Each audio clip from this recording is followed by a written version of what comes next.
الرحمن الرحیم۔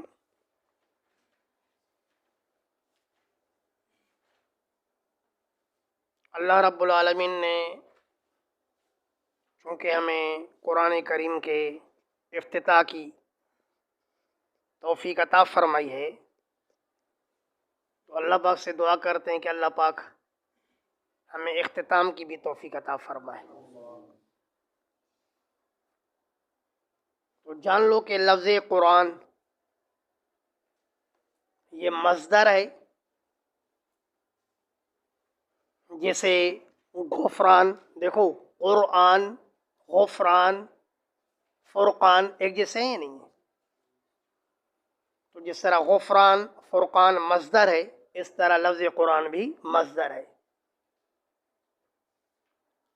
علماء کا اختلاف ہے اس بات میں کہ آیا لفظ قرآن کا ثلاثی مجرد کے اندر مادہ کیا ہے؟ قرن یا قرن، نصر ینصر، یا فتح یفتح، یعنی قرأ یقرأ۔ تو بعض علماء نے کہا ہے کہ قرآن کا مادہ قرن یا قرن ہے، اور بعضوں نے کہا کہ فتح یفتح ہے۔ اگر قرآن کا مادہ قرن یا قرن ہے تو قرآن کا معنی ہوگا ملانا۔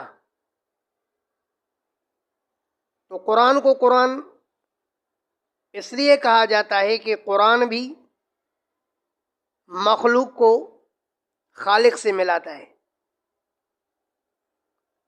یا اس بنیاد پر کہ مقرون بعضہ ببعض، قرآن کریم کا بعض کے ساتھ ملا ہوا ہے۔ کیا مطلب؟ قرآن کریم کی بعض صورتیں بعض صورت کے ساتھ ملی ہوئی ہیں، قرآن کریم کی بعض آیاتوں کے ساتھ ملی ہوئی ہیں، قرآن کریم کے بعض مضامین کے ساتھ ملے ہوئے ہیں۔ اور اگر یہ قرأ یقرأ سے ہے تو معنی ہوگی پڑھنا، لیکن چونکہ قرآن مصدر ہے تو یہاں مصدر بمعنی اس سے مفعول کے ہوگا، تو معنی ہوگی پڑھی ہوئی کتاب۔ تو قرآن کو قرآن اس لیے کہتے ہیں کہ پوری دنیا کے اندر سب سے زیادہ پڑھی جانے والی کتاب وہ اللہ کی کتاب قرآن کریم ہے۔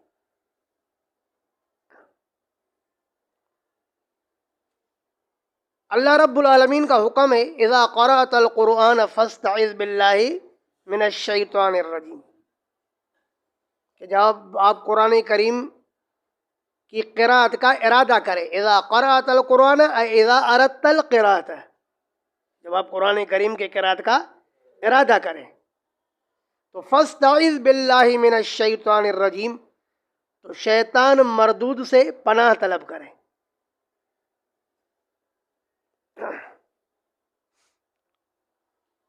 کیونکہ قرآن کریم کا پڑھنا یہ در حقیقت رب ذوالجلال کے ساتھ ہم کلام ہونا ہے۔ کنز العمال میں بھی ایک روایت ہے کہ اذا احب احدکم ان یکلم ربہ، جب تم میں سے کوئی چاہے کہ اپنے رب کے ساتھ باتیں کرے، فَلْيَقْرَئِ الْقُرْآنَ، اس کو چاہیے کہ قرآن کی قرأت کرے۔ تو پتہ چلا کہ قرآن کریم کو پڑھنا یہ در حقیقت رب ذوالجلال کے ساتھ باتیں کرنی ہیں۔ تو شیطان بندے کی اپنے رب کے ساتھ باتیں برداشت کرے گا؟ ہرگز نہیں۔ شیطان طرح طرح کے وسوسے ڈال کر کے قرآن کے قاری کو قرآن سے دور کرنے کی کوشش کرے گا۔ تو رب ذوالجلال کی طرف سے حکم آ رہا ہے کہ فاستعذ باللہ من الشیطان الرجیم، کیونکہ شیطان کو تو دیکھ تو نہیں سکتا کہ تو خود اس کو ہٹا سکے، تیرا رب تیرے اس شیطان کو دیکھ رہا ہے، لہذا آپ اس شیطان سے بچنے کے لیے اپنے رب کے پناہ میں آ جاؤ۔ تو اس لیے علماء کرام نے لکھا ہے کہ قرآن کریم پڑھنے سے پہلے اعوذ باللہ من الشیطان الرجیم پڑھنا چاہیے، تاکہ اللہ پاک شیطان سے ہماری حفاظت فرمائے۔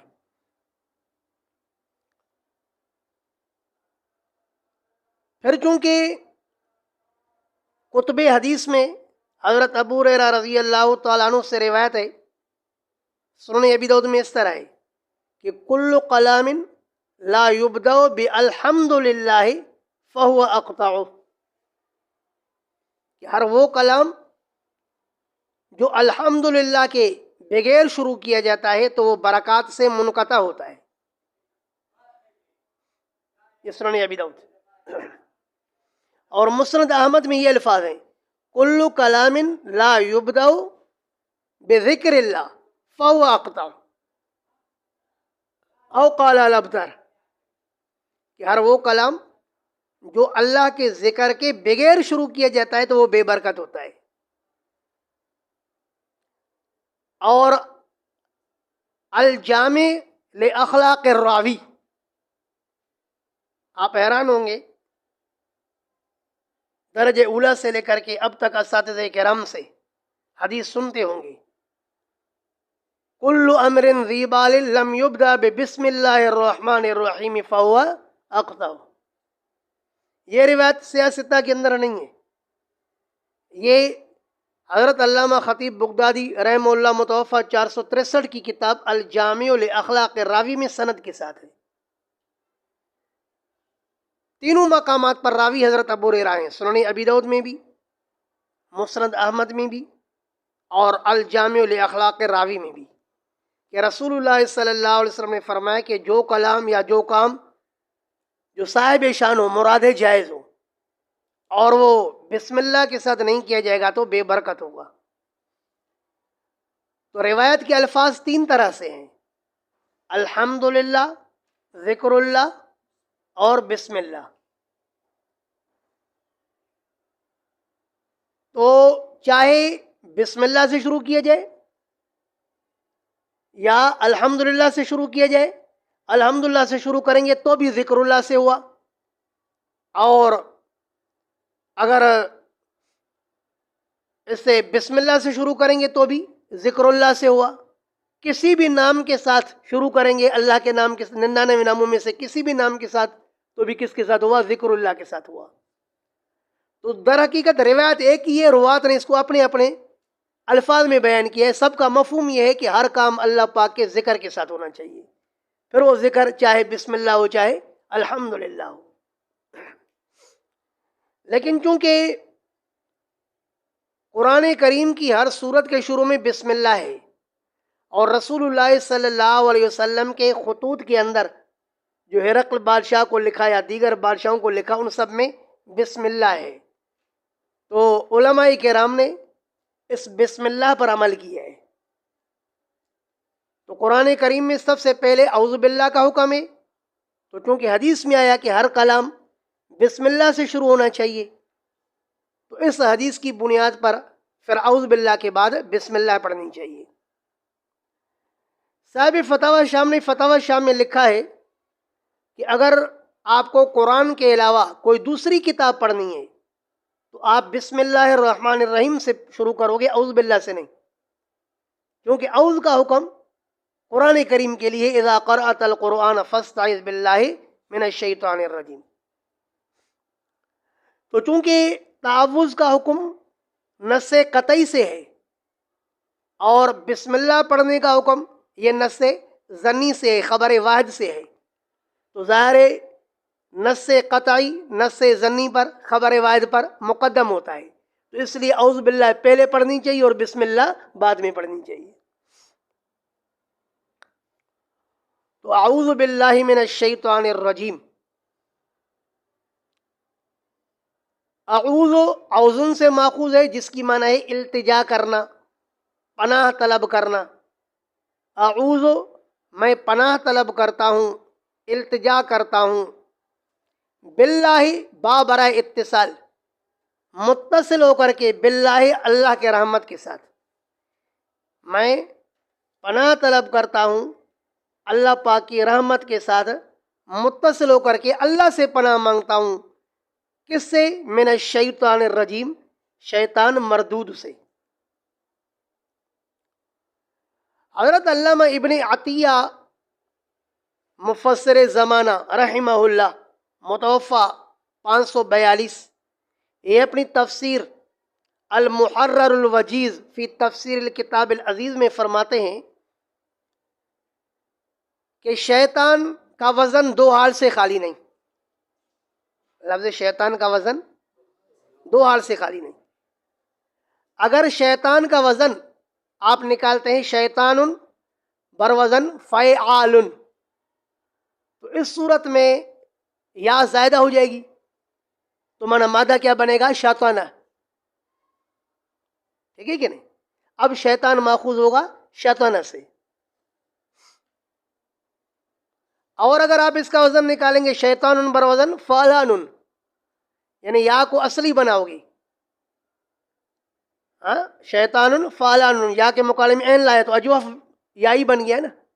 اب با یبی کی طرح کیا ہو جائے گا؟ شاتا یشیتو. تو شیطان یا تو شیطانہ سے ماخوذ ہے یا شاتا یشیتو سے ماخوذ ہے. اگر شیطانہ سے ماخوذ ہے تو شیطانہ کی معنی ہے بعودہ. تو اب ترجمہ کیا ہوگا کہ میں اللہ سے پناہ مانگتا ہوں اس شیطان سے، من الشیطان، جو کہ اللہ پاک کی رحمت سے دور کیا ہوا ہے. اور اگر شاط یشید سے ماخوذ ہے تو شاط یشید کی معنی ہے جلنا، ہلاک ہونا. تو اب ترجمہ ہو جائے گا میں اللہ سے پناہ مانگتا ہوں اس شیطان سے، الشیطان جو کہ جلا ہوا ہے، ہلاک اور برباد شدہ ہے، تباہ شدہ ہے. الرجیم ماخوذ ہے رجمن سے، جس کی معنی ہے سنسار کرنا. تو الرجیم فعیل کا صیغہ فاعل کے معنی میں بھی ہو سکتا ہے اور مفعول کے معنی میں بھی ہو سکتا ہے. اگر یہ رجیم فاعل کے صیغے پر ہوگا یعنی راجم کے معنی میں ہوگا تو معنی ہوگی دوڑانے والا، سنسار کرنے والا، حاصل ہوگا دوڑانے والا. اللہ سے اس شیطان سے پناہ مانگتا ہوں جو تباہ شدہ ہے، اور الراجم جو وسوسے دوڑانے والا ہے لوگوں کے دلوں میں. الذی یوسوس فی صدور الناس من الجنۃ والناس. اور اگر یہ رجیم بمانا مفعول کے ہے تو اب مطلب یہ ہو جائے گا کہ میں اللہ سے پناہ مانگتا ہوں اس شیطان سے جو مرجوم ہے. کیا مطلب؟ جو سنسار کیا ہوا ہے. کس کے ساتھ؟ ستاروں سے نکلنے والے انگاروں کے ساتھ. یا یہ کہ وہ دوڑایا ہوا ہے کس سے؟ اللہ پاک کی درگاہ سے، کہ اللہ پاک نے فرمایا اخرج منہا، نکل جا آسمان سے، او من الجنت. انشاءاللہ تفسیر اپنے مقام پر آئے گا. بسم اللہ الرحمن الرحیم. بسم اللہ سے پہلے اصول ہے کہ آپ جو کام کر رہے ہیں، جو فعل کر رہے ہیں، اس فعل کو مقدر نکالیں گے. اگر آپ کھانا کھا رہے ہیں اور اس سے پہلے آپ پڑھ رہے ہیں بسم اللہ تو آپ کہیں گے آکل بسم اللہ. اگر آپ پی رہے ہیں تو آپ فعل نکالیں گے اشرب بسم اللہ. اور اگر آپ پڑھ رہے ہیں تو کیا کہیں گے؟ اقرأ بسم اللہ الرحمن الرحیم. تو قرآن کریم کی ہر صورت مصدر ہے بسم اللہ کے ساتھ. تو کفار نے اعتراض کیا ہے کہ یہ اللہ کا کلام نہیں ہو سکتا،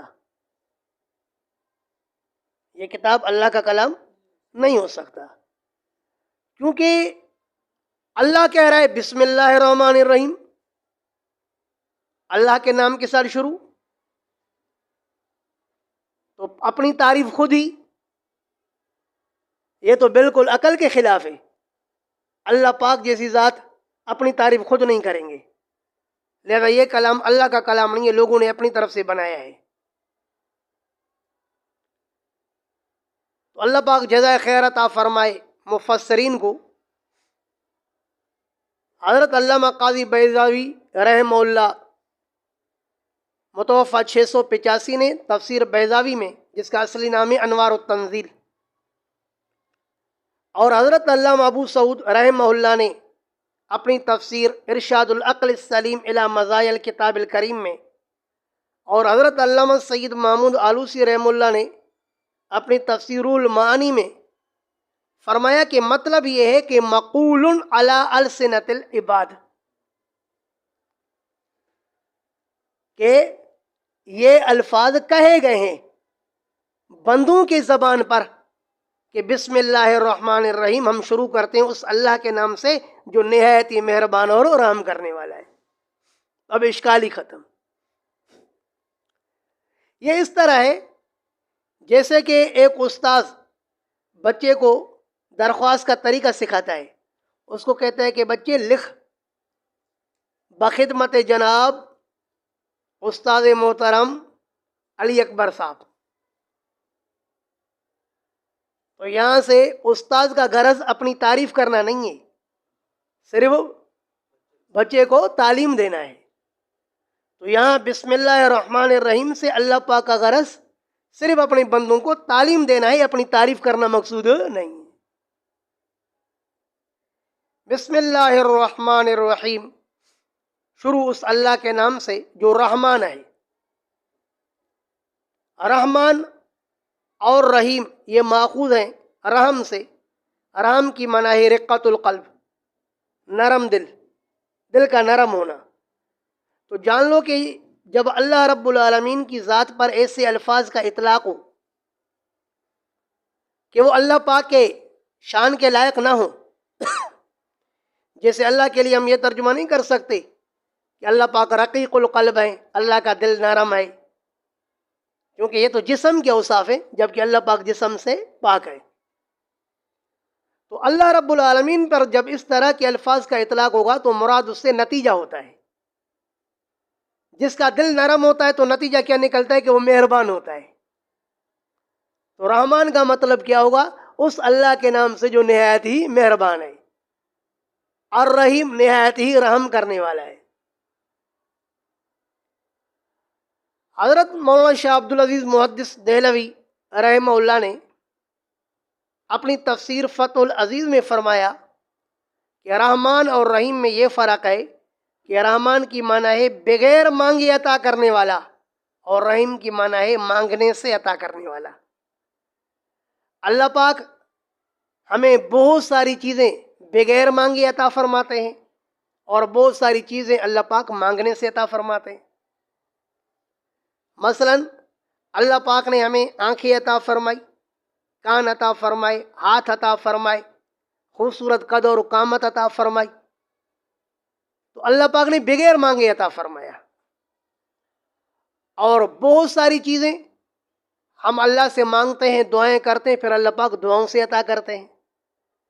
تو اللہ پاک رحمان بھی ہے، بلا مانگے بھی عطا فرماتے ہیں، اور رحیم ہے، کیا مطلب مانگنے سے بھی عطا فرماتے ہیں۔ یہ فرق نمبر 1 ہے۔ رحمان اور رحیم میں دوسرا فرق یہ کیا گیا کہ رحمان کی معنی ہے دنیا اور آخرت میں رحم کرنے والا، اور رحیم کی معنی ہے آخرت میں رحم کرنے والا۔ تو رحمان کی معنی ہے دنیا میں رحم کرنے والا، تو اللہ رب العالمین رحمان ہے، کیا مطلب وہ رحم کرنے والے ہیں دنیا کے اندر مسلمانوں پر بھی اور کافروں پر بھی۔ کافروں پر اللہ کا یہ تو رحم ہے کہ اللہ پاک نے ان کو دولت سے نوازا ہے، رزق سے نوازا ہے، خوب ان کو کھلاتے پلاتے ہیں، تو ان پر بھی رحم ہے۔ لیکن رحیم اللہ پاک آخرت میں ہوں گے وہ صرف اہل ایمان پر، کہ کفار پر وہاں پر کسی قسم کا کوئی رحم نہیں ہوگا۔ وہ اللہ سے بات کریں گے تو اللہ پاک فرمائیں گے اخسؤ فیہا ولا تکلمون، ذلیل و رسوا رہو، میرے سے باتیں نہیں کرو۔ الحمدللہ رب العالمین۔ تو یہ سورت سورہ فاتحہ ہے۔ اللہ کا شکر ادا کرے کہ اللہ پاک نے آپ کو فاتحہ کی تفسیر پڑھنے کی سعادت نصیب فرمائی۔ حضرت امام احمد بن حسین البیہقی رحمہ اللہ متوفی 458 نے شعب الایمان میں حضرت امام حسن بصری رحمہ اللہ متوفی 110 جو کہ شاگرد حضرت عبداللہ بن مسعود رضی اللہ تعالیٰ عنہ کے، تو اس حضرت حسن بصری رحمہ اللہ کا قول نقل کیا کہ اللہ رب العالمین نے اس زمین پر 104 کتابیں نازل فرمائی ہیں،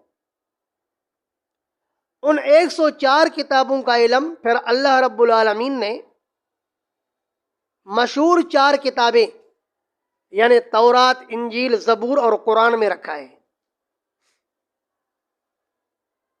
پھر اللہ رب العالمین نے پورے قرآن کے علم کو مفصل صورتوں میں رکھا ہے، اور پھر ان مفصلات کے علم کو اللہ رب العالمین نے سورہ فاتحہ میں رکھا ہے۔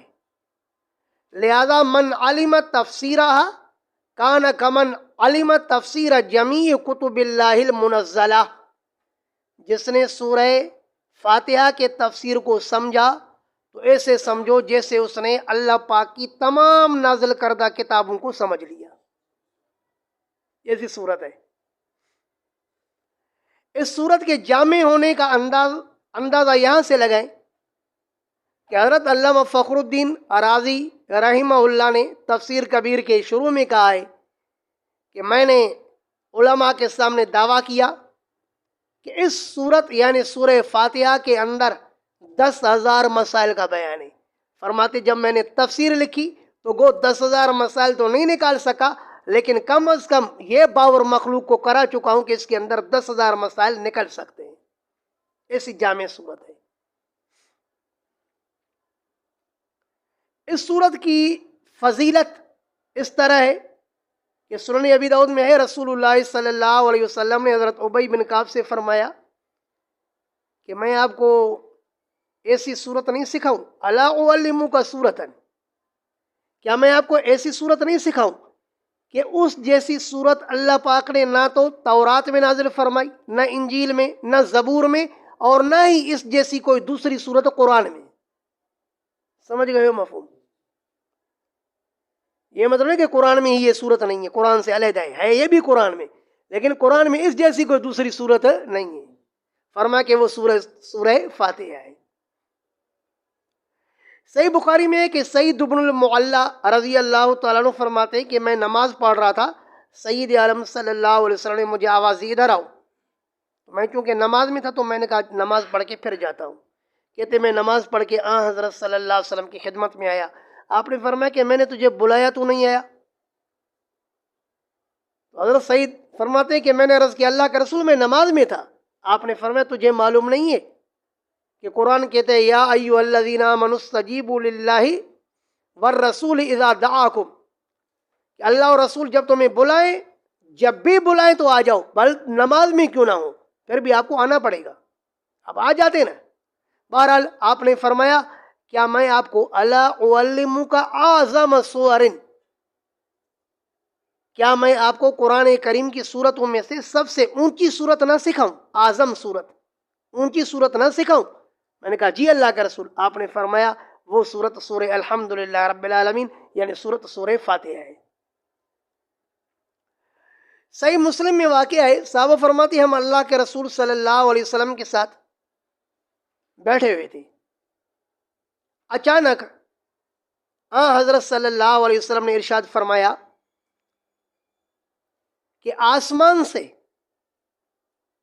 ایک دروازہ کھلا، اور آپ نے فرمایا کہ یہ دروازہ پہلی دفعہ کھلا ہے، اور اس سے ایک فرشتہ نازل ہوا، آپ نے فرمایا کہ یہ فرشتہ بھی پہلی دفعہ آیا ہے۔ اس فرشتے نے حضرت صلی اللہ علیہ وسلم سے عرض کیا اور بشارت سنائی اللہ کے رسول اللہ پاک نے آپ کو 2 ایسے نور، 2 ایسی روشنیاں عطا فرمائی ہیں جو آپ سے پہلے اللہ نے کسی نبی کو نہیں عطا فرمائی۔ فرمایا کہ ان 2 روشنیوں میں سے ایک روشنی سورہ فاتحہ کی روشنی ہے اور دوسری روشنی سورہ بقرہ کی آخری آیت ہوں گی۔ سورہ فاتحہ کے متعدد نام ہیں۔ حضرت علامہ سید محمود آلوسی رحمہ اللہ متوفی 1270 نے اپنی تفسیر المعانی میں فرمایا کہ سورہ فاتحہ کے 22 نام ہیں۔ ان ناموں میں سے سب سے مشہور نام سورہ فاتحہ کا فاتحہ ہے۔ فاتحہ فتح سے ماخوذ ہے، معنی ہے شروع کرنا، تو سورہ فاتحہ کو فاتحہ اس لیے کہتے ہیں کہ اس سے قرآن شروع ہوتا ہے، یا یہ کہ اس سے نماز شروع ہوتی ہے۔ اس سورت کا نام اللہ رب العالمین نے السبع المثانی بھی بتایا، وَلَقَدْ آتَيْنَاكَ سَبْعًا مِّنَ الْمَثَانِي وَالْقُرْآنَ الْعَظِيمِ۔ تو سورت کو السبع المثانی بھی کہتے ہیں. السبع المثانی کا معنی ہے وہ 7 آیتیں جو بار بار دہرائی جاتی ہیں. تو اس کو السبع المثانی کیوں کہا؟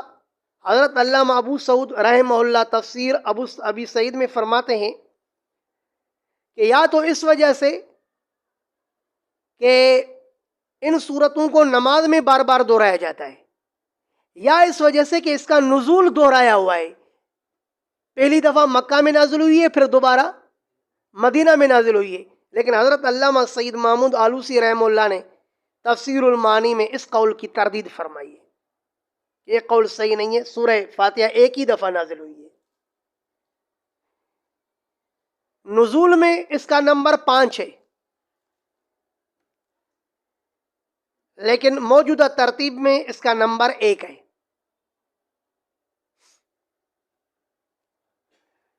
سورہ فاتحہ کا تیسرا نام شافیہ ہے،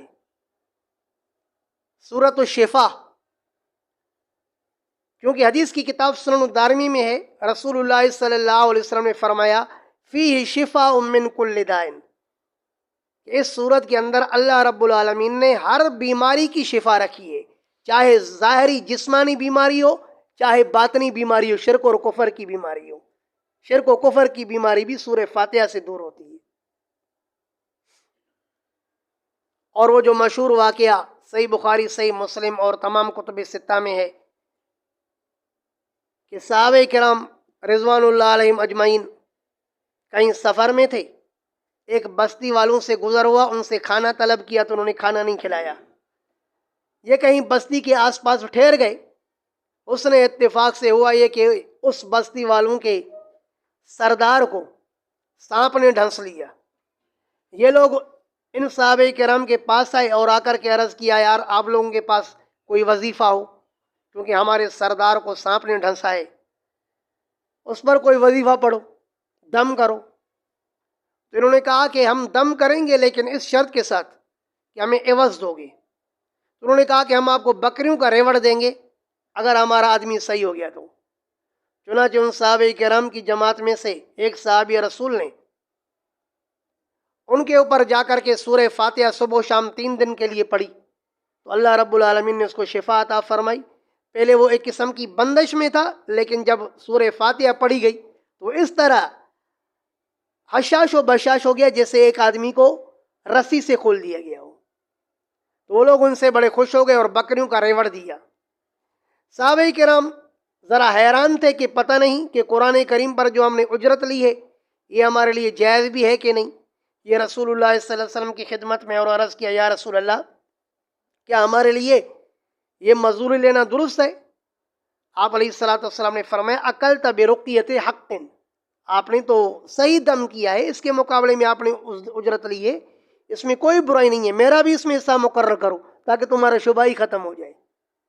اور اس موقع پر رسول اللہ صلی اللہ علیہ وسلم نے فرمایا ان احق ما اخذتم علیہ اجرا کتاب اللہ، سب سے زیادہ جو چیز اجرت کے لائق ہے وہ اللہ کی کتاب تو ہے.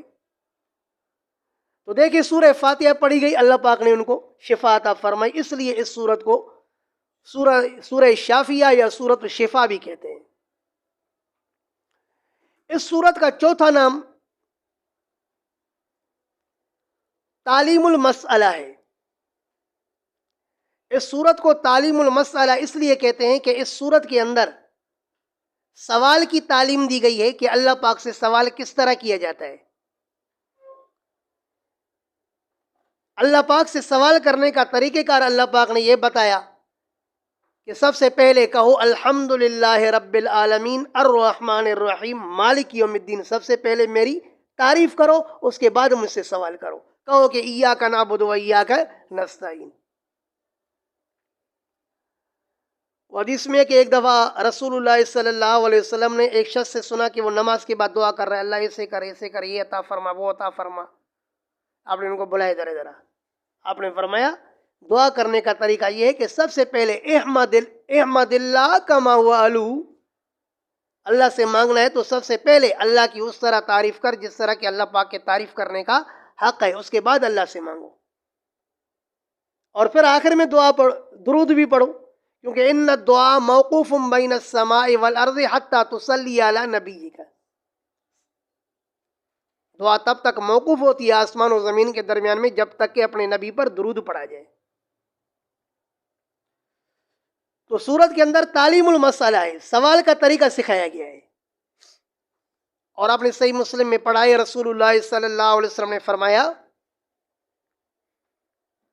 کہ اللہ پاک فرماتے ہیں قسمت الصلاۃ بینی و بین عبدی نصفین، کہ میں نے نماز کو، مراد یہی سورہ فاتحہ، کہ سورہ فاتحہ کو میں نے اپنے بندے اور اپنے درمیان میں آدھا آدھا کیا ہے، آدھی میرے لیے اور آدھی میرے بندے کے لیے،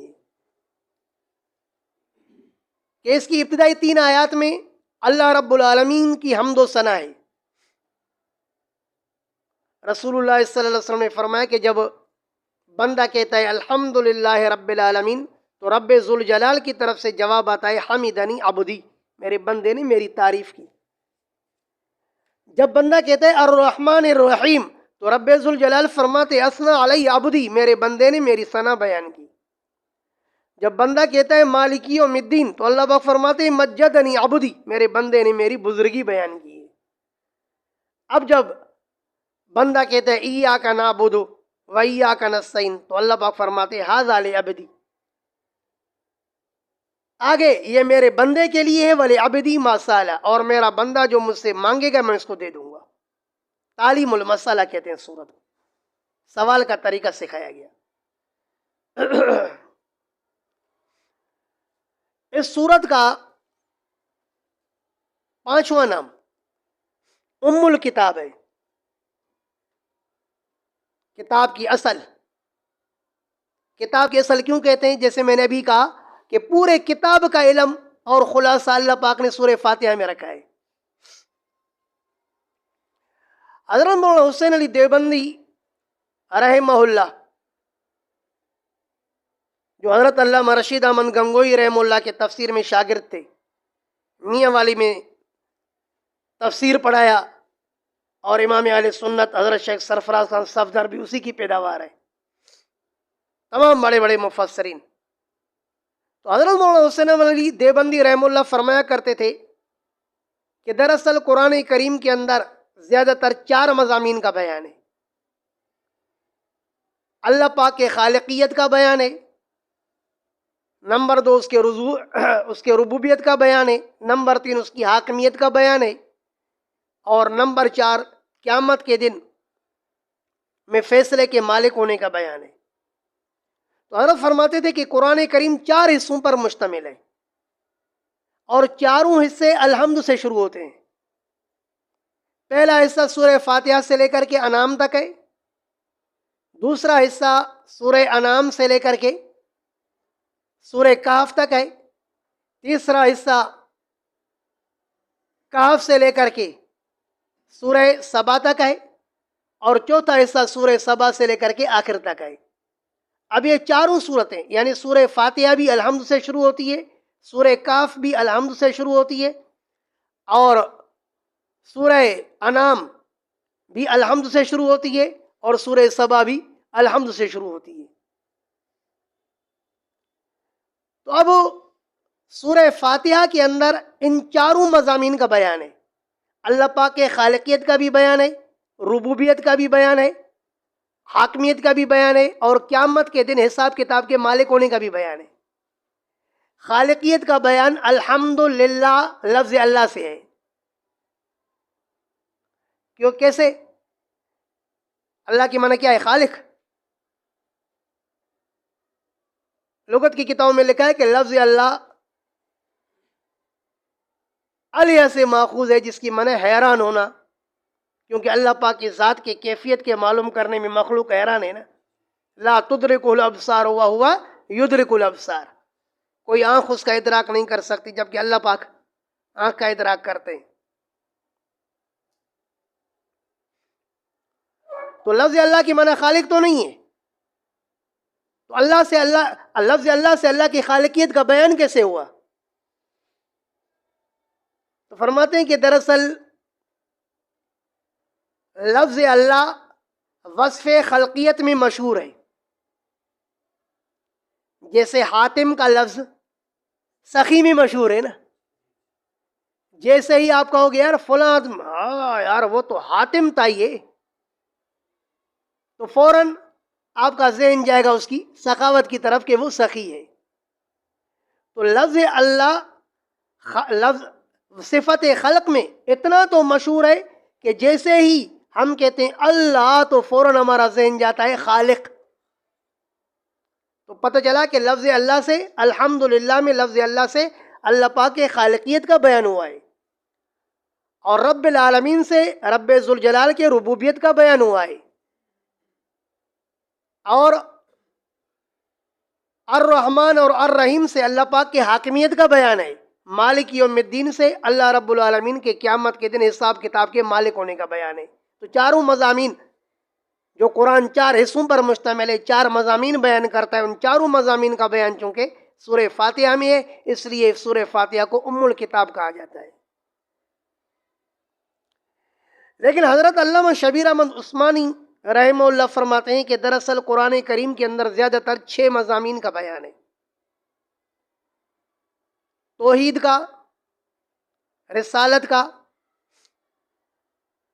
آخرت کا، احکام کا، اور ماننے والوں کا بیان اور نہ ماننے والوں کا بیان۔ تو قرآن کے کتنے مضامین ہیں؟ 6، اور یہ 6 کے 6 مضامین سورہ فاتحہ کے اندر ہے۔ فرماتے ہیں کہ الحمدللہ سے اللہ کی توحید کا بیان ہے، انعمت علیہم سے رسالت کا بیان ہے، اور مالک یوم الدین سے آخرت کا بیان ہے، ایاک نعبد و ایاک نستعین سے احکام کا بیان ہے، صراط الذین انعمت علیہم سے ماننے والوں کا بیان ہے، غیر المغضوب علیہم ولا الضالین سے نہ ماننے والوں کا بیان ہے۔ تو چونکہ قرآن کریم کے مشہور مضامین یہ 6 ہیں، اور ان 6 مضامین کا ذکر سورہ فاتحہ میں ہے، اس لیے اس سورت کو ام الکتاب کہا جاتا ہے۔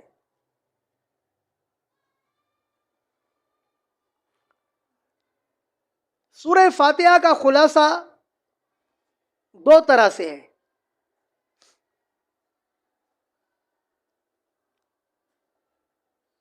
پہلے خلاصہ اس طرح بھی بیان کیا جا سکتا ہے کہ سورہ فاتحہ کا دعویٰ ہے الحمدللہ، کہ حمد کے مستحق اللہ ہے، تمام تعریفات کا مستحق اللہ ہے، یہ سورت کا دعویٰ ہے۔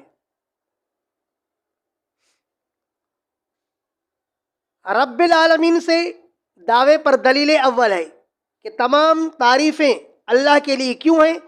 فرمایا اس کے لیے یہ تعریفیں کیوں نہ ہوں، اس لیے کہ وہ تو رب العالمین ہے، جہانوں کو پالنے والا ہے۔ الرحمن سے دلیل ثانی ہے کہ وہ اللہ پورے عالم پر رحم کرنے والا ہے، تو وہ تعریفات کا مستحق کیوں نہ ہو۔ الرحیم سے دلیل ثالث ہے، اور مالک یوم الدین سے دلیل رابع ہے۔ ان 4 دلیلوں کی بنیاد پر ثابت ہو گیا کہ بلا شبہ حمد کے لائق کون ہے؟ اللہ۔ آگے ایاک نعبد و ایاک نستعین سے تفریع دعویٰ ہے۔ تفریع دعویٰ کا کیا مطلب؟ دعویٰ ہے کہ تمام تعریفیں اللہ کے لیے ہیں، اور دلائل سے بھی ثابت ہو گیا کہ بلا شبہ اللہ ہی تمام تعریفات کے مستحق ہیں۔ تو اب اس پر نتیجہ کیا نکلتا ہے؟ تفریع کیا ہوتی ہے کہ جب تمام تعریفات کا مستحق اللہ ہے تو پھر عبادت اور استعانت بھی تو اسی کے لیے ہونی چاہیے نا۔ پھر آگے اہدنا الصراط المستقیم سے دعوے پر ثابت قدم رہنے کا حکم ہے، اس دعوے پر ثابت قدم رہو۔ غیر المغضوب علیہم ولا الضالین سے نتیجے کا بیان ہے کہ اللہ سے ثابت قدمی مانگو، کیوں؟ تاکہ نتیجہ یہ نکلے کہ تم گمراہی سے بچ جاؤ۔ سمجھ گئے خلاصہ؟ اور دوسرا خلاصہ اس طرح بیان کیا جاتا ہے کہ دراصل سورت کا دعویٰ ہے ایاک نعبد و ایاک نستعین، کہ عبادت بھی خالص اللہ کے لیے ہے اور دعا بھی خالص اللہ کے لیے ہے۔ یہ سورت کا دعویٰ ہے کہ عبادت صرف اللہ کی ہونی چاہیے اور دعا بھی صرف اللہ ہی سے ہونی چاہیے۔ اب اس پر دلائل کیا ہے؟ تو الحمدللہ رب العالمین سے اس دعوے پر دلیل نمبر 1 ہے کہ وہ اللہ ہی عبادت کے لائق ہے، وہ اللہ ہی دعا کے لائق ہے۔ کیوں؟ اس لیے کہ رب العالمین وہ جہانوں کا پالنے والا ہے۔ کیوں بھائی؟ فرمایا الرحمن الرحیم۔ کیوں بھائی؟ فرمایا مالک یوم الدین۔ تو جب یہ تمام چیزوں کا مالک، خالق، سب پر رحم کرنے والا اور حساب کتاب کرنے والا، سب کا حاکم صرف اللہ ہی ہے، تو عبادت کے اور دعا کے لائق بھی صرف اللہ ہی ہے۔ بات سمجھ میں آئی؟ آگے اہدنا الصراط المستقیم سے لے کر آخر تک پھر تکمیل دعویٰ ہے۔ تکمیل دعویٰ کا کیا مطلب؟ کہ جب آپ نے دعویٰ کیا کہ عبادت کے لائق صرف اللہ ہے، تو عبادت آپ کی کب قبول ہوگی؟ کمال دعویٰ کب ہوگا؟ عبادت کب مکمل ہوگی؟ فرمایا جب وہ منعمین علیہم کے طریقے پر ہوگی، ظالین اور گمراہوں کے طریقے پر نہ ہو۔ سمجھ گئے دونوں طرح خلاصہ؟ بسم اللہ الرحمن الرحیم، الحمد للہ رب العالمین۔ تراجم کے اندر لکھا ہوتا ہے تمام تعریفیں، تو یہ تمام کا ترجمہ یہ الحمد میں الف لام کا ترجمہ ہے، الف لام استغراقی۔ الحمد للہ تمام تعریفیں، للہ لام برائے اختصاص، خاص اس اللہ کے لیے ہے، رب العالمین جو پالنے والا ہے جہانوں کا۔ ویسے متعدد مقامات پر آتا ہے رب السماوات والارض، تو صاحب جلالین وہاں پر ترجمہ کرتے ہیں اے مالک السماوات والارض۔ تو اگر یہاں پر مالک کا بھی ترجمہ کیا جائے تو بھی صحیح ہے کہ تمام تعریفیں خاص اس اللہ کے لیے ہیں، رب العالمین جو تمام جہانوں کا مالک ہے۔ ظاہر ہے جو پھر مالک ہوگا تو وہ پالے گا بھی۔ عالم نہیں لایا، عالم کو جمع لایا، عالمین، کہا کہ وہ رب ہے جہانوں کا، کیونکہ جہان ایک نہیں ہے۔ تفسیر حدائق الروح والریحان میں ہے کہ ایک عالم عالم الانس ہے، ایک عالم عالم الجن ہے، ایک عالم عالم الملائکہ ہے، ایک عالم عالم الارواح ہے۔ تو عالم بہت ہو گئے نا، تو اس لیے یہاں پر جمع کا صیغہ لایا رب العالمین کہ وہ رب ہے عالمین کا، جہانوں کا۔ عالم کو عالم کیوں کہتے ہیں؟ تفسیر بیضاوی میں ہے کہ عالم کہتے ہیں العالم ما یعلم بہ، عالم ہر اس چیز کو کہتے ہیں جس کے ذریعے کسی دوسری چیز کا علم ہو۔ جیسے خاتم کسے کہتے ہیں؟ ما یختم بہ، مہر لگانے کے آلے کو۔ تو جس طرح خاتم ما یختم بہ کو کہتے ہیں، تو عالم ما یعلم بہ کو کہتے ہیں۔ تو پورے جہان کو عالم کیوں کہتے ہیں؟ اس لیے کہ اس عالم کے ذریعے تو اللہ کی پہچان ہوتی ہے نا۔ فرمایا وَفِي الْأَرْضِ آیَاتٌ لِّلْمُوقِنِينَ وَفِي أَنفُسِكُمْ أَفَلَا تُبْصِرُونَ۔ فرمایا کہ زمین کے اندر اللہ پاک کے پہچاننے کی نشانیاں موجود ہیں۔ یہ زمین گواہی دیتی ہے کہ اللہ کا وجود برحق ہے۔ وفی انفسکم، اور تمہارے جانوں اور جسموں کے اندر بھی اللہ پاک کے پہچاننے کی نشانیاں موجود ہیں۔ آپ اپنے وجود کو دیکھ کر کے، اپنے پیارے چہرے کو دیکھ کر کے، پیارے جسم کو دیکھ کر کے پہچان لو کہ بلا شبہ میرے اس جسم کا خالق اللہ ہے۔ الرحمن الرحیم، وہ اللہ نہایت ہی مہربان ہے، الرحیم، اور وہ اللہ بہت رحم کرنے والا ہے۔ دونوں مبالغے کے صیغے ہیں۔ مالک یوم الدین، اور وہ اللہ مالک ہے بدلے کے دن کا۔ تو سوال پیدا ہوتا ہے کہ کیا وہ اللہ دنیا کا مالک نہیں ہے کیا، کہ صرف قیامت کے دن بدلے کے دن کا مالک ہے؟ تو جواب یہ ہے کہ حضرت ابن عباس نے یہاں تفسیر فرمایا قاضی یوم الدین، کہ بدلے کے دن کے مالک ہونے کا مطلب یہ ہے کہ بدلے کے دن فیصلہ کرنے والا ہے، یا قیامت کے دن کے مالک، قیامت کے دن کا مالک اس لیے کہا کہ دنیا کے اندر لوگ اللہ کی بادشاہی بھی مانتے ہیں، حقیقی بادشاہی، اور مخلوق کے لیے بھی مجازی بادشاہی مانتے ہیں، کہتے ہیں کہ ابھی فلاں بادشاہ کی بادشاہی ہے، کبھی زرداری کی، کبھی بلاول کی، اور کبھی فلاں فلاں کی۔ لیکن قیامت کے دن کیا حال ہوگا کہ اللہ پاک فرمائیں گے لمن الملک اليوم، بتاؤ آج کے دن بادشاہی کس کی ہے؟ زرداری کی؟ کوئی جواب نہیں دے سکے گا۔ فرمایا للہ الواحد القہار، اللہ پاک فرمائیں گے کہ آج تو صرف اور صرف واحد القہار کی بادشاہی ہے، حقیقی ہو مجازی ہو، آج بادشاہی صرف اللہ کی اور کسی کی نہیں۔ تو خصوصی طور پر مالک یوم الدین اس لیے کہا کہ اس دن چونکہ کسی کی مجازی بادشاہی بھی نہیں رہے گی، تو حقیقی مجازی ہر طرح کی بادشاہی صرف اللہ کے لیے ہوگی، اس لیے فرمایا مالک یوم الدین۔ ایاک نعبد و ایاک نستعین، چونکہ میں نے سورت کے تفسیر کے شروع میں کہا مقول علی السنۃ العباد، یہ جتنا بھی کلام بیان ہو رہا ہے یہ کس کی زبان پر بیان ہو رہا ہے؟ بندوں کی زبان پر۔ تفسیر جلالین میں علامہ جلال الدین محلی رحمہ اللہ نے سورہ فاتحہ کے تفسیر میں الحمدللہ سے پہلے قولو مقدر نکالا ہے کہ تم کہو، کہ یہ تمام تعریف اللہ کے لیے، بالآخر تم کہو ایاک نعبد و ایاک نستعین، صرف آپ ہی کی عبادت کرتے ہیں اور صرف آپ ہی سے مدد طلب کرتے ہیں۔ اصل میں تھا نعبدو کا، نستعینو کا، کہ ہم آپ کی عبادت کرتے ہیں اور آپ کی مدد، آپ سے مدد طلب کرتے ہیں۔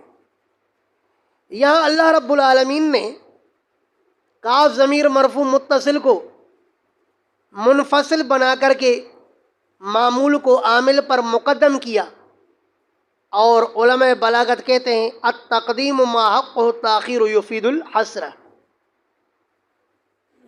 کہ تقدیم یہ حسر کا فائدہ دیتی ہے، چونکہ اللہ رب العالمین اپنی مخلوق کو یہ سمجھانا چاہتے ہیں کہ عبادت کو بھی اللہ پاک پر منحصر کرو، اور استعانت اور مدد اور دعا کو بھی اللہ پاک پر ہی منحصر کرو۔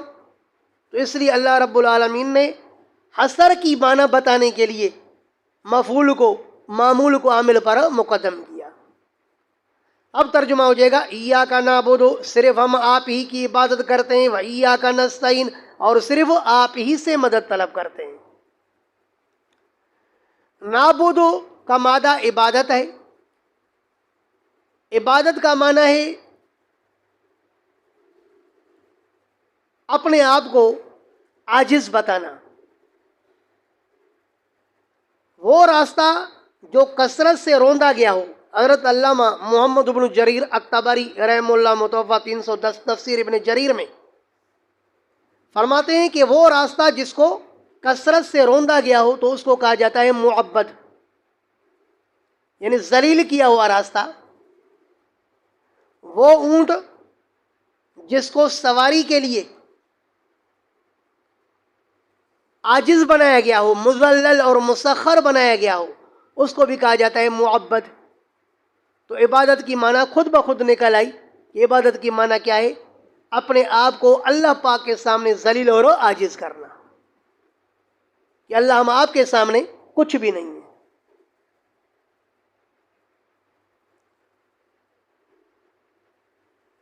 اور شاہ اسماعیل شہید رحمہ اللہ نے تقویت الایمان میں کہا تھا کہ ہر چھوٹی اور بڑی مخلوق اللہ پاک کے سامنے چمار سے زیادہ ذلیل ہے۔ تو اس پر بریلیوں نے اس زمانے سے لے کر کے اب تک شور مچایا ہوا ہے کہ بھئی اس نے اللہ پاک کی مخلوق کو، اللہ کی مخلوق میں تو انبیاء بھی داخل ہیں۔ قرآن کہتے ہیں وَكَانَ عِندَ اللَّهِ وَجِيهًا، موسیٰ علیہ السلام اللہ کے ہاں معزز تھے، اور یہ کہتے ہیں کہ ہر چھوٹی اور بڑی مخلوق اللہ پاک کے سامنے چمار سے زیادہ ذلیل ہے. جبکہ شاہ صاحب کی مراد اس چھوٹی اور بڑی مخلوق سے انبیاء مراد نہیں ہیں.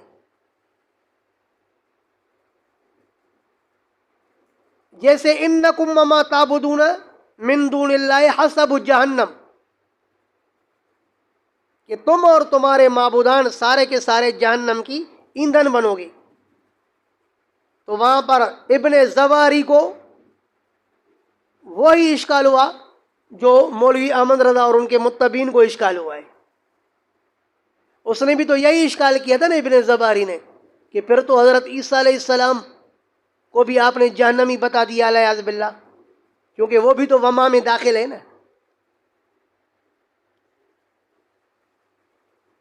تو یہاں پر بھی وہی اشکال ہے کہ یہ بھی تو چھوٹی اور بڑی مخلوق میں انبیاء داخل ہے نا، لیکن وہاں پر بتایا گیا کہ ان الذین سبقت لهم من الحسنى اولئک عنها مبعدون، جن کے لیے ہماری حسنہ سبقت کر چکی ہے وہ جہنم سے بچیں گے، وہ ان میں داخل نہیں ہے، کیونکہ ماں غیر ذوی العقول کے لیے ہے.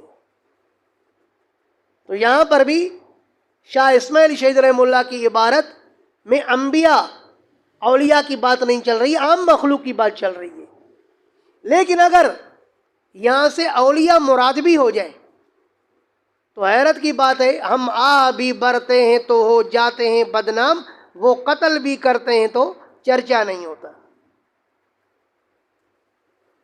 تفسیر جلالین یہ لوگ اپنے مدارس کے اندر پڑھاتے ہیں.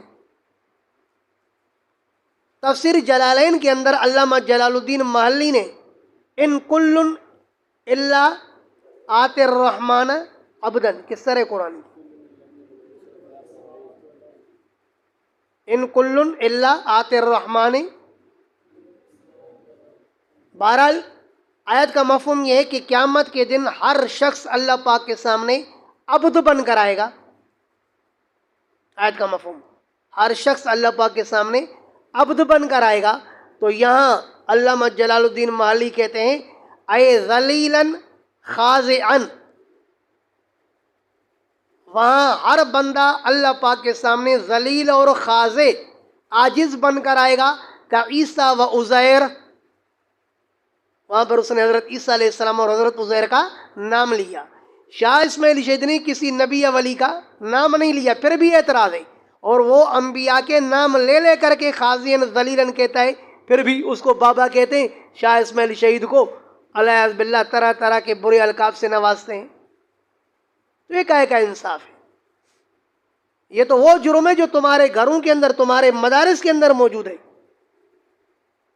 کوئی دیوبندی کرے تو جرم، اور تم کہو تم کرو تو یہ انصاف. یہ تو وہی بات ہی، ہم بھی برتے ہیں تو جاتے ہیں بدنام، وہ قتل بھی کرتے ہیں، نام لے لے کر کے کرتے ہیں، پھر بھی چرچا نہیں ہوتا. تو یہ تو ظلم ہے نا. مشرکین مکہ کی عادت تھی بہتان تراشی کرنا. انہوں نے نجاشی بادشاہ کے سامنے مسلمانوں پر بہتان لگایا تھا، کہا کہ حضرت عیسیٰ کو نہیں مانتے. نجاشی بادشاہ نے تحقیق کی جعفر طیار سے، تو پتہ چلا کہ صحیح معنی میں تو یہی مانتے ہیں. تو پتہ چلا کہ مشرکین کی تاریخ ہے ابو جہل اور ابو لہب سے لے کر کے آج تک بہتان تراشی کرنا. ایسی ایسی باتیں جو خود ان کے کتابوں کے اندر لکھی ہوتی ہیں لیکن وہاں سے بیان نہیں کریں گے. اگر کسی دیوبندی نے عالم نے لکھ دیا تو پھر وہاں سے وہ بیان کر کے اس پر گستاخی کی فتویٰ لگائیں گے. اس کی مثال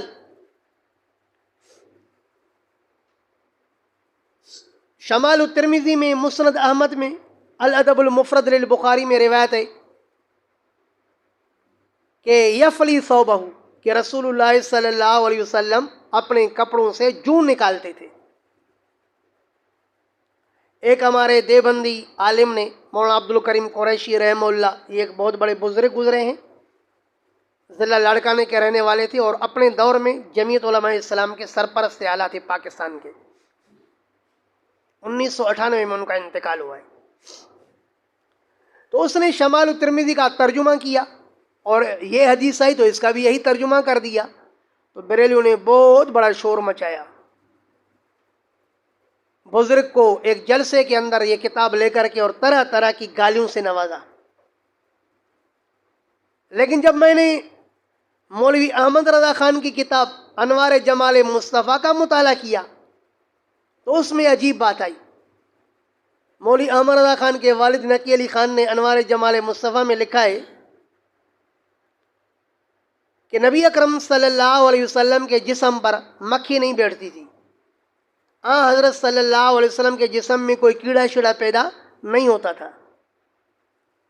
اب خود بخود سوال ہوا کہ حدیث میں تو ہے کہ نبی اکرم صلی اللہ علیہ وسلم کپڑوں سے جوں نکالتے تھے. تو جواب دیتے ہیں, یہ خود بخود سوال ہوا تو اس سوال مقدر کا جواب دیتے ہیں. کہتے ہیں وہ جو محدثین نے روایت کیا ہے کہ حضرت صلی اللہ علیہ وسلم اپنے کپڑوں سے جوں نکالتے تھے تو وہ آپ کے جسم میں پیدا نہیں ہوتی تھی بلکہ اوروں کی دیہاتیوں کی پڑتی تھی, آپ علیہ السلام ان کو ہٹاتے تھے. اور یہی تشریح ہمارے بزرگ بیر والے نے کی تھی کہ اپنی نہیں ہوتی تھی بلکہ وہ تو دیہاتیوں کی بسا اوقات کپڑوں میں آ جاتی تھی, آپ ان کو نکالتے تھے.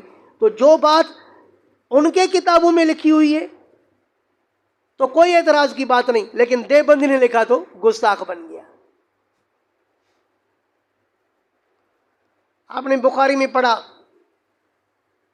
کہ نبی اکرم صلی اللہ علیہ وسلم پر جب وحی کا نزول موقوف ہو گیا تو اللہ کے رسول پریشان ہو گئے تھے, بس اوقات پہاڑوں پر جاتے. اس روایت کو اس بزرگ نے اپنی کتاب میں نقل کیا تو بریلیوں نے بہت بڑا شور مچایا. کہا یار اس نے لکھا ہے کہ نبی علیہ السلام خودکشی کر رہے تھے, آپ خودکشی کر رہے تھے, ایسا ظلم, نبی پر بہتان. نتیجہ کیا نکلا کہ روایت تو بخاری کی ہے, اگر مجرم ہو تو سب سے پہلے بخاری ہوں گے, لیکن اس کو مجرم نہیں کہیں گے. پھر عجیب بات یہ کہ خود مولوی احمد رضا خان نے اپنی کتاب فتاوی افریقہ کے اندر اسی روایت کو لا کر کے اور یوں ترجمہ کیا ہے کہ آپ علیہ السلام پہاڑوں پر جاتے اور خود اپنے آپ کو گرانے کا ارادہ فرماتے, گرانا چاہتے. تو جو الفاظ دیوبندی نے لکھے وہی الفاظ مولوی احمد رضا خان نے خود لکھے, لیکن جرم کس نے کیا ہے؟ دیوبندی نے. ہم بھی برتے ہیں تو جاتے ہیں بدنام, یہ خود قتل بھی کرتا ہے تو چرچا نہیں ہوتا. ایسا ظلم. تو مشرک کی اصل سے عادت ہے بہتان تراشی. بہرحال ایاک نعبد و ایاک نستعین, ہم صرف آپ کی عبادت کرتے ہیں اور صرف آپ ہی سے مدد طلب کرتے ہیں. بریلیوں کا عجیب حال ہے, یہ کہتے ہیں کہ عبادت تو اللہ کے ساتھ خاص ہے, عبادت صرف اللہ کی ہونی چاہیے, لیکن دعا اور پکار بھر پیروں اور فقیروں کی ہونی چاہیے. اس مقام پر چونکہ میں نے پہلے تذکرہ کیا کہ مولوی احمد رضا خان نے قرآن کا ترجمہ کیا ہے کنز الایمان کے نام سے, اس پر دو حاشیے ہیں, ایک اس کے شاگرد نعیم الدین مراد آبادی کا ہے اور دوسرا نعیم الدین مراد آبادی کے شاگرد احمد یار خان گجراتی کا ہے. نعیم الدین مراد آبادی کے حاشیے کا نام ہے خزان العرفان اور احمد یار کے حاشیے کا نام ہے نور العرفان. تو اس آیت کے تفسیر میں مولوی نعیم الدین مراد آبادی نے جب دیکھا کہ قرآن نے تو بریلیت کو بالکل کاٹ کے رکھ دیا, کہ قرآن کہتا ہے کہ عبادت بھی صرف اللہ کی اور دعا اور پکار بھی صرف اللہ کی,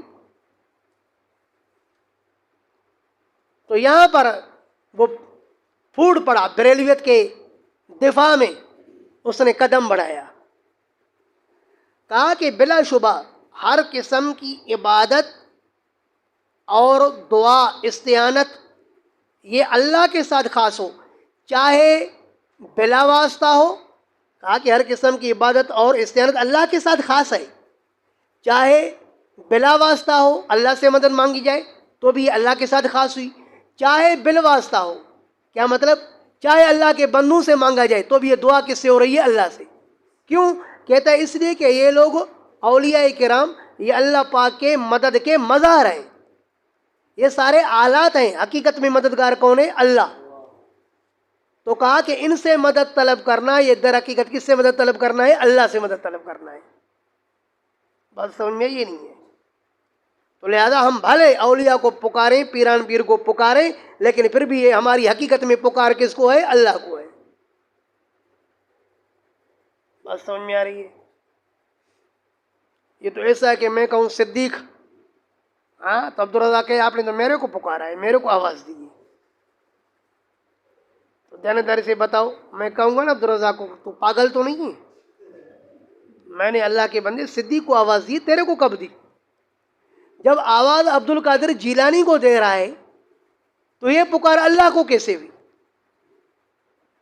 چلو 1 منٹ کے لیے ہم نے مان لیا کہ پکارتا ہے تو عبد القادر جیلانی کو، اور آواز کس کو دے رہے ہو؟ اللہ کو۔ تو پھر اگر غیر اللہ کو پکارنا بھی اللہ ہی کو پکارنا ہے، غیر اللہ کی مدد بھی اللہ ہی کی مدد ہے، پھر تو غیر اللہ کی عبادت بھی اللہ کی عبادت ہونی چاہیے۔ پھر پیران پیر کے لیے سجدہ بھی کرو، رکوع بھی کرو، نماز بھی پڑھو، اسی کے نام پر صدقہ، اسی کے نام پر ہی صدقہ کرو، اسی کے نام پر ہی نظر نیاز کرو، لیکن آپ پیران پیر کے لیے سجدے کو جائز قرار کبھی نہیں دیتے، رکوع سجدے کو قیام کو آپ اس کے لیے جائز قرار نہیں دیتے، پیران پیر کی عبادت کو آپ جائز قرار نہیں دیتے، تو پھر آپ استعانت کو کیوں جائز قرار دیتے ہو؟ جب بقول آپ کے کہ مخلوق سے استعانت کرنا یہ اللہ ہی سے استعانت ہے، تو پھر مخلوق کی عبادت بھی کس کی عبادت ہونی چاہیے؟ اللہ کی نا۔ لیکن آپ مخلوق کی عبادت کو ناجائز قرار دیتے ہو، تو مخلوق کے لیے استعانت کو جائز کیوں قرار دیتے ہو؟ بات سمجھ میں آئی ہے نہیں؟ ایسی باتیں کرتے ہیں ہباء منصورہ، بکھری ہوئی گرد و غبار کی طرح، پھونکا دو تو اڑ جائے، کبیت العنکبوت، مکڑی کے گھر کی طرح بریلیت کا مذہب ہے، پھونک سے اڑ جائے۔ پھر عجیب بات یہ کہ ایک طرف سے کہتے ہیں کہ عبادت اللہ کے لیے ہوتی ہے، لیکن پکار غیر کے لیے بھی ہوتی ہے، حالانکہ پکار کو، دعا کو تو اللہ کے رسول نے عبادت قرار دیا نا۔ آپ نے کیا فرمایا ترمذی کی حدیث میں؟ الدعاء هو العبادت، کہ دعا کیا ہے؟ عبادت ہی تو ہے۔ حضرت صلی اللہ علیہ وسلم نے یہ بات کر کے پھر اپنی تائید اللہ کے رسول نے قرآن کی آیت پڑھ کر کے پیش کی۔ آپ نے فرمایا قرآن کہتا ہے ان الذین یستکبرون ادعونی استجب لکم وقال ربکم ادعونی استجب لکم ان الذین یستکبرون عن عبادتی سیدخلون جہنم داخرین۔ اللہ کے رسول نے فرمایا کہ یہاں پر یہ جو اللہ پاک فرماتے کہ وہ لوگ جو میری عبادت سے تکبر کرتے ہیں، تو اوپر چونکہ دعا کا ذکر ہے تو یہاں پر بھی مراد عبادت سے کیا ہے؟ دعا۔ تو آپ نے اس آیت کو پڑھ کر کے فرمایا الدعاء والعبادت، دعا عبادت ہی تو ہے، تو جب عبادت غیر کے لیے ناجائز ہے تو دعا بھی غیر کے لیے ناجائز ہونی چاہیے نا بھائی۔ سمجھ گئے بات؟ اور خود نعیم الدین مراد آبادی نے ادعوا ربکم تضرعا وخفیا، اس آیت کے تحت لکھا ہے کہ دعا بھی عبادت میں داخل ہے۔ کیا لکھا ہے؟ دعا بھی عبادت میں داخل ہے۔ جب دعا عبادت کے اندر داخل ہے تو دعا جب عبادت اللہ کے لیے ہوتی تو پھر دعا بھی اللہ سے ہونی چاہیے نا۔ تو لہذا غیروں کو مانگنے کا ثبوت کہیں سے بھی نہیں مل سکتا۔ جا بجائے انشاءاللہ اس بات کا بیان آئے گا تو سب باتیں میں یہاں بیان نہیں کرنا چاہتا، یہ ایک دن کی بات نہیں ہے، کیونکہ پورا قرآن کریم مشرکین مکہ کے تردید میں نازل ہوا۔ جو عقیدے مشرکین مکہ کے تھے وہی احمد رضا کے متبین کے ہیں، تو لہذا قرآن کی ہر آیت میں جہاں مشرکین مکہ کی تردید ہوگی تو وہاں سے پاکستان اور خارا در کے بریلیوں کی بھی تردید ہوگی۔ ایاک نعبد و ایاک نستعین، ہمارے شیخ حضرت الاستاذ حضرت مولانا مفتی محمد ظفر علی خان صاحب رحمہ اللہ فرمایا کرتے تھے کہ بریلیوں کی جتنی تردید قرآن نے کی ہے نا، اتنی شیخ سرفراز خان صفدر نے بھی نہیں کی ہے۔ سمجھے بات؟ کیونکہ وہ کہاں کر سکتے اتنی تردید جیسے قرآن کرتا ہے۔ ایاک نعبد و ایاک نستعین، ہم صرف آپ ہی کی عبادت کرتے ہیں، صرف آپ ہی سے مدد طلب کرتے ہیں۔ تو بریلوی آتا ہے مسجد کے اندر، نماز پڑھتا ہے، اللہ کے سامنے وعدہ کرتا ہے کہ صرف آپ ہی کی عبادت اور صرف آپ ہی سے دعا کروں گا. لیکن حرکت کیا ہے؟ وہیں پر ہی پوسٹر لگایا ہوا ہے المدد یا رسول اللہ. پھر وہیں پر ہی بدبخت نعرے لگائے گا المدد یا رسول اللہ، باہر نکل کر کے کہے گا یا رسول اللہ مدد. تو جو اللہ کے ساتھ وعدہ کرتا ہے ینقضون عہد اللہ، اس وعدے کو یہ بے ایمان توڑتا ہے. اہدنا الصراط المستقیم، اللہ دکھا دیجیے ہمیں سیدھی راہ. اللہ ہمیں سیدھی راہ دکھائیے. سیدھی راہ کیا ہے؟ صراط مستقیم کیا ہے؟ سورہ یاسین میں اللہ پاک نے فرمایا وَعْنِعْبُدُونِي هَذَا صِرَاطٌ مُسْتَقِيمٌ، ارے تم میری عبادت کرو، یہی سیدھی راہ ہے. تو رکوع سجدہ بھی عبادت اور دعا بھی کیا ہے؟ عبادت. تو لہذا میری عبادت کرو، رکوع سجدہ قیام وغیرہ میری کرو، اور دعا اور پکار بھی صرف مجھ سے ہی کرو، یہی سیدھی راہ ہے. اور حضرت عیسیٰ علیہ السلام کے زبان سے اللہ پاک نے کیا کہلوایا؟ ان اللہ ربی و ربکم فاعبدوہ، بے شک میرا رب اور تمہارا رب اللہ ہے، پس تم اسی کی عبادت کرو. ھذا صراط مستقیم، یہی کیا ہے؟ سیدھی راہ ہے. تو اہدنا الصراط المستقیم، اللہ میں دکھائیے سیدھی راہ. سوال یہ کہ کیا ابھی تک آپ سیدھی راہ پر نہیں ہو کیا؟ کافر اعتراض کرتا ہے کہ مسلمان ہر نماز میں اہدنا الصراط المستقیم اہدنا الصراط المستقیم، اس کا مطلب ہے کہ ابھی تک سیدھی راہ پر نہیں ہے. ہم کہتے ہیں کہ ہماری مراد یہ ہے کہ اللہ اس پر ہمیں قائم فرما، استقامت عطا فرما. اللہ ہمیں ثابت رکھ الصراط المستقیم، سیدھی راہ پر. تو سیدھی راہ کیا ہے؟ صرف اللہ کی عبادت اور صرف اللہ ہی سے دعا اور پکار. صراط الذین انعمت علیہم، ان لوگوں کا راستہ، انعمت علیہم جن پر آپ نے انعام فرمایا. اللہ نے کون سے لوگوں پر انعام فرمایا؟ تفسیر القرآن بالقرآن. فرمایا من یطع اللہ ورسولہ فاولئک مع الذین انعم اللہ علیہم من النبیین والصدیقین والشہداء والصالحین وحسن اولئک رفیقا.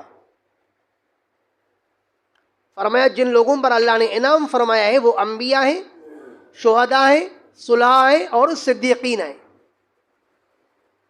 تو اب اللہ نے ہمیں سکھایا کہ آپ اللہ سے دعا کرو کہ اللہ ہمیں انبیاء کا راستہ دکھا،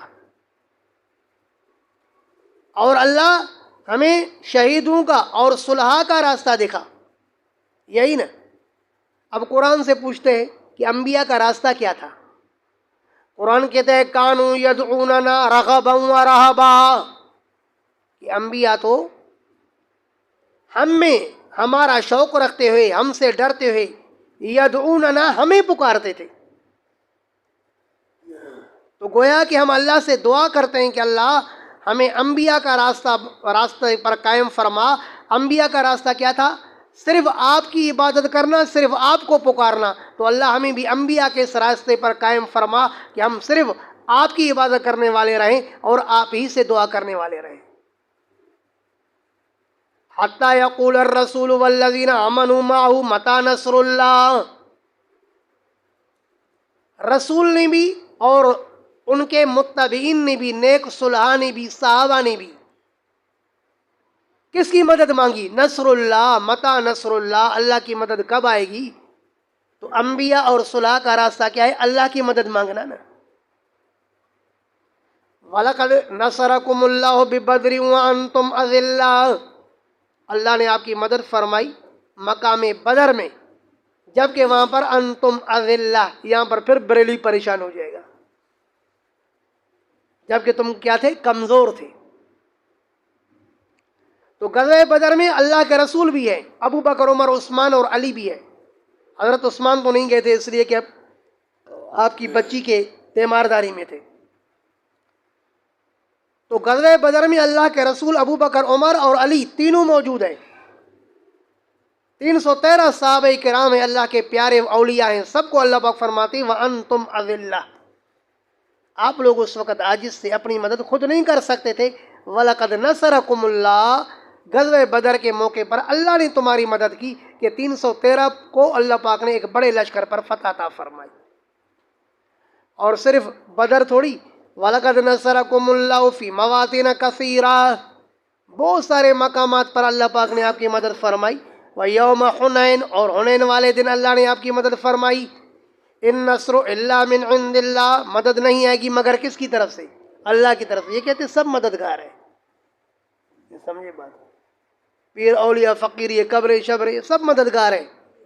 قرآن کہتے ہیں کہ نہیں، مدد اللہ کے علاوہ کہیں سے نہیں آئے گی. ایک طرف سے اللہ کے رسول کا درس ہے، دوسری طرف سے بریلیوں کا درس ہے. بالکل درس کے اندر تضاد ہے. ہمارے ایک دوست ہے، اس نے ایک رسالہ لکھا ہے، احمد رضا خان بمقابلہ رسول اللہ صلی اللہ علیہ وسلم. کہ احمد رضا مقابلہ کرتا ہے نبی اکرم صلی اللہ علیہ وسلم کے ساتھ. اللہ کے رسول کی تعلیم کیا ہے؟ اذا سألت فاسأل اللہ، سنن الترمذی. جب مانگنا ہو تو اللہ سے مانگو. وَإِذَا سَأَلْتَ فَاسْأَلِ اللَّهِ، اذا سألت فاسأل اللہ، جب تمہیں مانگنا ہو تو اللہ سے مانگو. وَإِذَا اسْتَعَنْتَ فَاسْتَعِنْ بِاللَّهِ، جب تجھے مدد طلب کرنی ہے تو کس سے؟ اللہ سے کرو. یہ ہمارے نبی کا درس. اور مولوی احمد رضا خان فتح افریقہ میں کہتا ہے، جب تم میں سے کسی کو مدد کی ضرورت پڑے نا تو 2 رکعتیں نماز پڑھ کر کے بغداد کی طرف 11 قدم آگے بڑھا کر کے پھر جو ہے نا عبد القادر جیلانی کو پکارے. اس کو یہ کہتے ہیں صلاۃ غوثیہ. تو اللہ کے رسول نے فرمایا کہ اللہ کے لیے نماز پڑھ کے اللہ کو پکارو. اور یہ کیا کہتے ہیں؟ صلاۃ غوثیہ پڑھ کر کے غوث کو پکارو. تو بالکل اللہ کے رسول کے تعلیمات کے خلاف جس مذہب کی تعلیم ہے وہ مذہب بریلویت ہے. صراط الذین انعمت علیہم، اللہ ان کی راہ دکھا جن پر آپ نے انعام فرمایا. انبیاء صلاح کی راہ دکھا جن کی راہ یہ تھی کہ آپ کی عبادت کرتے تھے اور آپ ہی سے مدد طلب کرتے تھے بس. تو اللہ ہمیں بھی اسی راستے پر قائم فرما.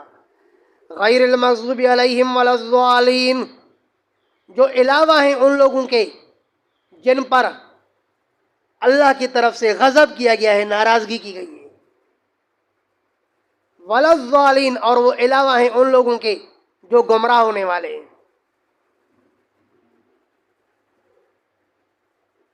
اس آیت کی تفسیر میں حضرت علامہ جلال الدین سیوطی رحمہ اللہ متوفہ 911 نے الاتقان فی علوم القرآن میں واویلا کیا ہے. فرماتے ہیں کہ جتنی بڑی دنیا اتنے زیادہ منہ. فرمایا کہ سلف صالحین کے تفسیر کے بعد ایسے ایسے مفسر آئے کہ انہوں نے صراط الذین انعمت علیہم غیر المغضوب علیہم ولا الضالین کے تفسیر میں 10 اقوال نقل کر دیے. حالانکہ یہاں تکلیف کی کیا ضرورت تھی، جبکہ اس کی تفسیر میں خود حضرت صلی اللہ علیہ وسلم کے اقوال موجود ہیں، تو دوسروں کی طرف یا اپنے رائے کی طرف جانے کی ضرورت کیا ہے؟ سنن الترمذی کے اندر صاف تفسیر موجود ہے. جب اللہ کے رسول سے پوچھا گیا کہ اللہ کے رسول مغضوب علیہم اور ظالم سے کیا مراد ہے، تو آپ نے فرمایا مغضوب علیہم سے مراد یہود ہے اور ظالم سے مراد نصارہ ہے. نیز قرآن کریم سے بھی اس کی تائید ہوتی ہے. هل انبئکم بشر من ذلک مثوبۃ عند اللہ من لعنہ اللہ وغضب علیہ وجعل منهم القردۃ والخنازیر. یہاں کن کا بیان ہے؟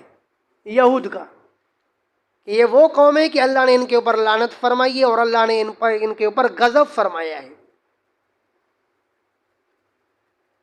اور اللہ نے انہی میں سے بندر بنائے، اللہ نے انہی میں سے خنزیر بنا دیے، ان کو مسخ کر دیا اللہ پاک نے. تو اس طرح سے معلوم ہوتا ہے کہ مغضوب علیہم کون ہے؟ یہود. من لعنہ اللہ وغضب علیہ. اور قرآن سے معلوم ہوتا ہے کہ ضال اور مضل کون ہے؟ نصارہ. کیا فرمایا قرآن نے؟ لا تغلوا فی دینکم غیر الحق ولا تتبعوا اہواء قوم قد ضلوا واضلوا کثیرا. ہے نا کہ اس قوم کا اتباع مت کرنا جو خود بھی گمراہ ہو گئے، واضلوا کثیرا، اور بہت سارے لوگوں کو گمراہ کر دیا. تو اللہ پاک نے نصرانیوں کو کیا کہا ہے؟ گمراہ. یہود کو کیا کہا ہے؟ غضب اللہ علیہ. تو پتہ چلا کہ مغضوب علیہم سے مراد یہود ہے اور ظالم سے مراد کون ہے؟ نصرانی. یہاں پر رازی مفسر فیض کاشانی متوفہ 1091 نے کہا ہے کہ یہاں مغضوب علیہم اور ظالم سے مراد ناصبی ہے.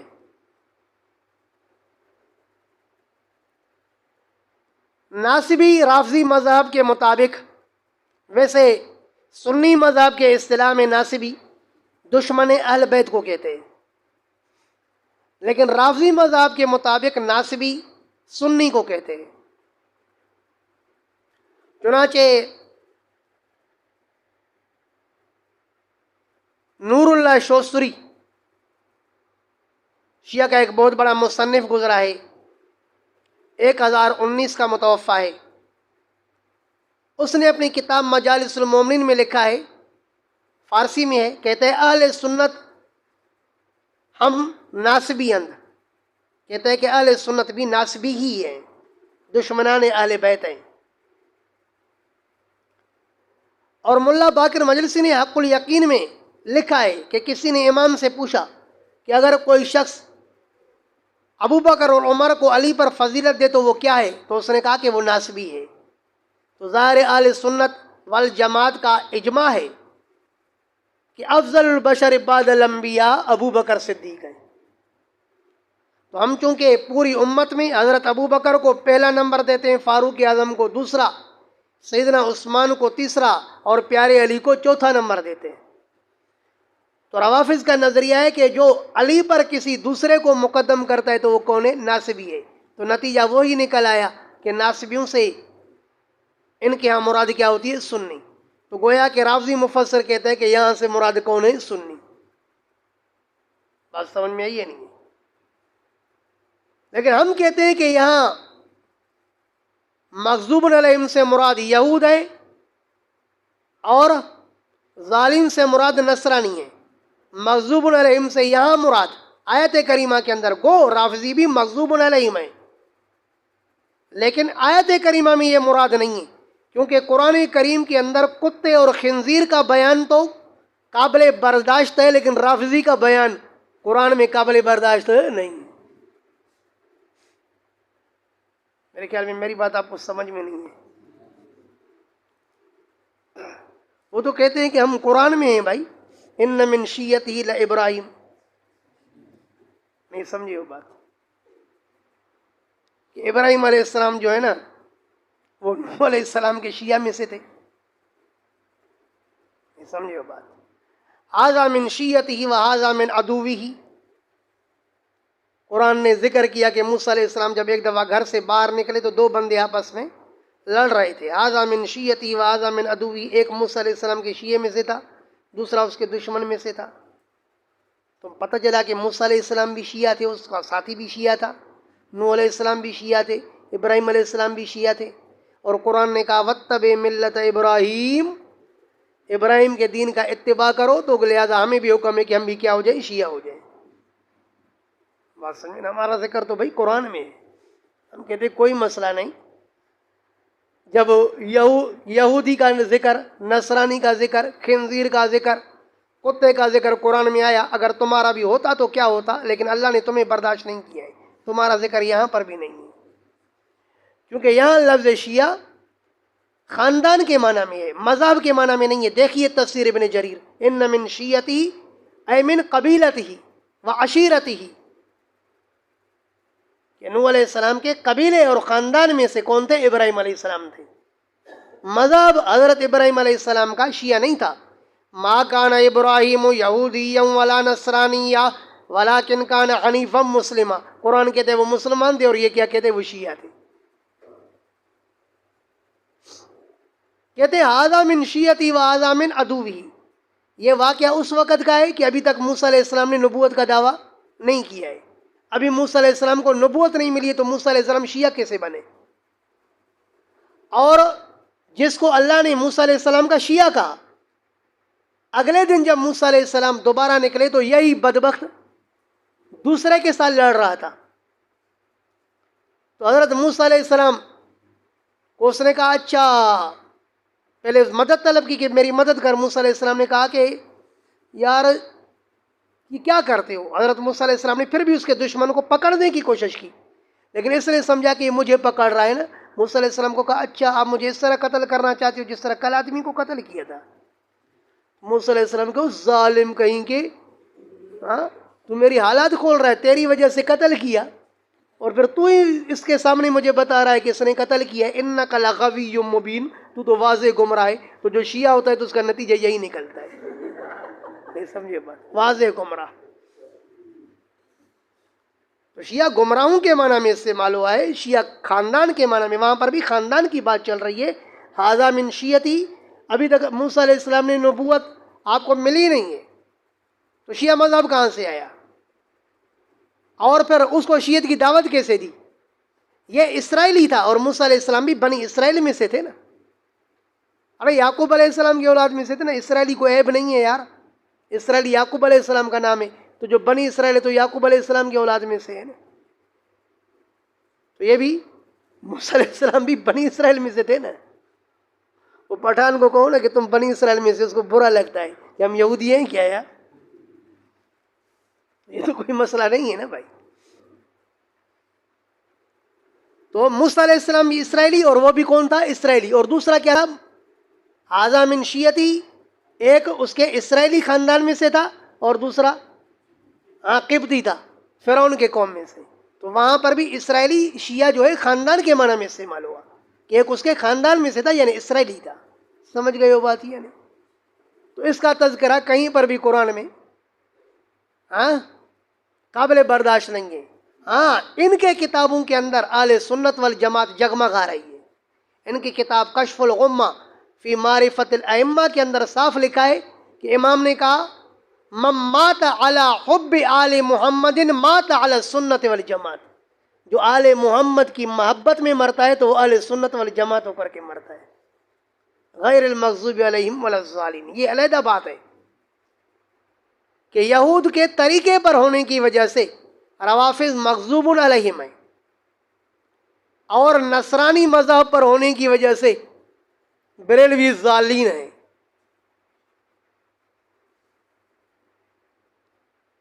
دراصل یہود کا انکار، یہودیوں کا گمراہ ہونا، یہ ضد کے بنیاد پر تھا.